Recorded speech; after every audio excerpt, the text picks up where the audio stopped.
What's going on, everybody, and welcome back to Comic Breakdown. I'm excited about today because we're jumping into the Ultimate Universe with all of our videos. Starting us off is Ultimate Spider-Man issue number 5. And for me, Ultimate Spider-Man has to be hands down the best one from the Ultimate Universe so far. Getting a middle-aged Peter Parker with kids, married, and then coming into his spider abilities. And so as he tries to learn to be Spider-Man, he runs into Green Goblin, aka Harry Osborn. Now, before we jump into the origins of the Ultimate Universe's Green Goblin, I will be putting up a video later on today, an interview with my buddy Trevor over at Pocket Watch Press. And we are talking about his new comic that just dropped in Kickstarter. It is an independent comic creator. The comic is called Rise, a superhero who needs dopamine to be able to have superpowers. Issue number 1 is absolutely phenomenal. You can pick that up in the Kickstarter for issue number 2. I'll leave the link down in the description so that you guys can check it out. I promise you it's a comic that you don't want to miss. Now, make sure you guys have subscribed to the channel, make sure that you like this video, and with that being said, let's dive into this breakdown.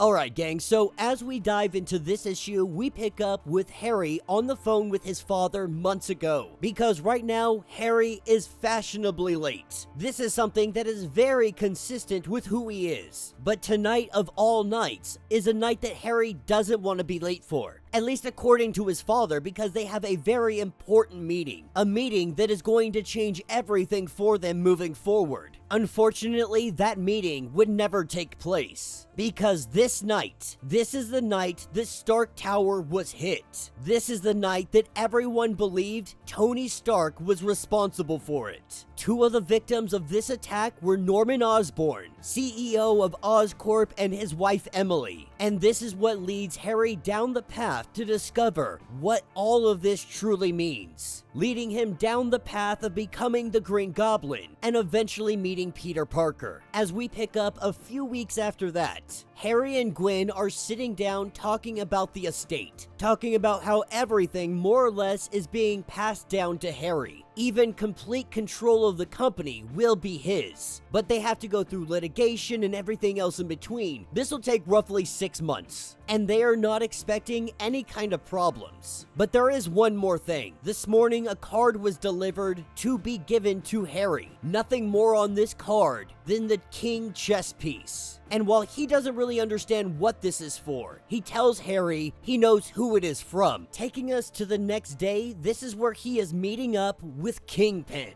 And Kingpin has really brought him here to ask him a favor. He says that he has 2 5-letter shadows hanging over his head, of course referring to Stan and Stark. And he knows the value of Stark's company, but he needs to eliminate any remnants of it to keep it from rising again. And so what he wants to do is sell the entire company to Harry. Taking us 2 weeks later, we pick up with Harry, Gwen, and Otto, Dr. Octavius. They have broken into a vault here at one of the Stark places, taking 2 weeks just to break into it. They were able to get in, and what they find on the inside is the Iron Man suits. All of Tony Stark's father's great work. Not only this, they find out that it's all powered by an arc reactor, that there's a whole database here. There's a whole system set up. Being able to get into the systems, being able to figure out everything that is going on here. That's what picks us up a little bit later on. Doc Ock has finally created the Green Goblin Iron Man suit. And with his creations, Doc goes on to let us know exactly what modifications he has made to this, telling Harry to put on the helmet. When he does so, he sees a vast network, and recently this network has been flooded with pings, new signals appearing all over the place. He is unable to tell if this is old tech or dormant tech that is waking up, or if this is something new. So what they go to do is investigate what each and every one of these things are. This is what led Harry to that rooftop, led him to the burglar with the electrified gauntlets. And Green Goblin goes on to learn that this guy robbed somebody. That's how he got the gauntlets. And they came with a box from Iron Man. Now Green Goblin knows that Stark is alive.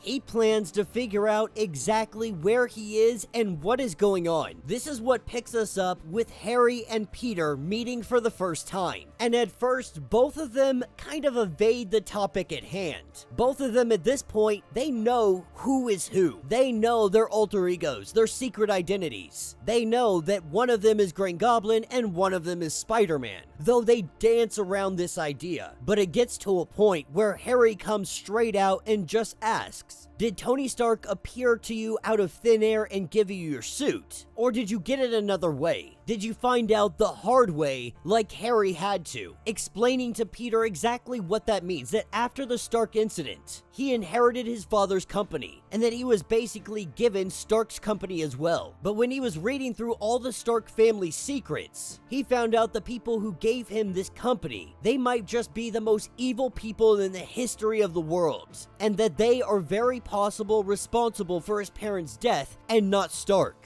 And so he has found himself doing a new job. Of course, Peter goes on to explain that Tony told him he was supposed to be a hero, that his life had been stolen from him. And after seeing everything that he has seen, Peter knows this to be true. He knows that there has been something missing his entire life. And seeing the state of the world, he has no other option than to be a hero. This is what brings us up to present day. Green Goblin having Bullseye in custody. He has him tied up to a chair, and he knows how committed to the cause Bullseye is. But Harry is equally as committed. He is here to get answers out of Bullseye by any means necessary. And Bullseye really doesn't believe that he has what it takes to do what is necessary to get the information and save the world as he should. But as Harry says, his father always talked about the difference between being a boy and being a man. Then maybe he was right. Maybe Bullseye is too. But if he's a boy or a man, a hero or something else, we're about to find out. And that will be the end of this issue. So let me know what you guys think down in the comments. Another fun Spider-Man issue, and we get the origin story of this Ultimate Universe's Green Goblin. That he became the person he is because of the powers that be, because of powers that are above him. Individuals like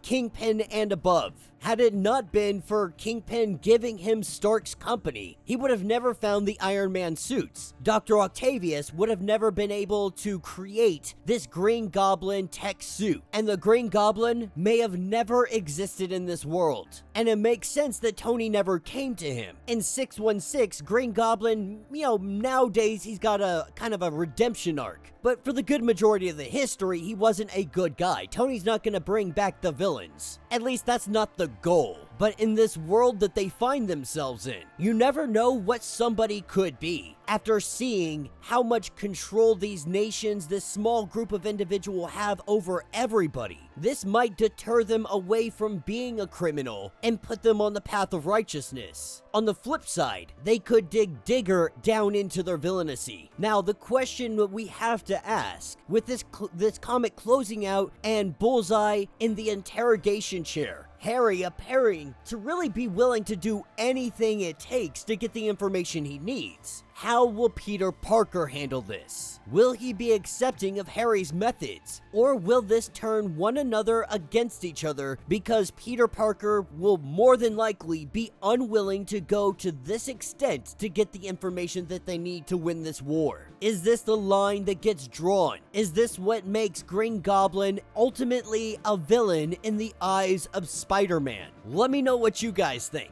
Let me know your thoughts. Let me know your theories. If you want to get caught up on everything that is going on with this series, go ahead, check out the link in my description as well as the top of this video. It's gonna get you completely caught up on everything going on in the Ultimate Universe. If you would like to support the channel, you can always do so by joining the channel membership. Much like Patreon, having multiple different tiers, from $1 to $50, from loyalty badges to comics every single month. Not only are you helping out the channel tremendously, but you are getting tons of perks in the process. Now, if you're unable to do this, do me a favor, subscribe to the channel, like this video, hit that notification bell, and with that being said, until the next breakdown.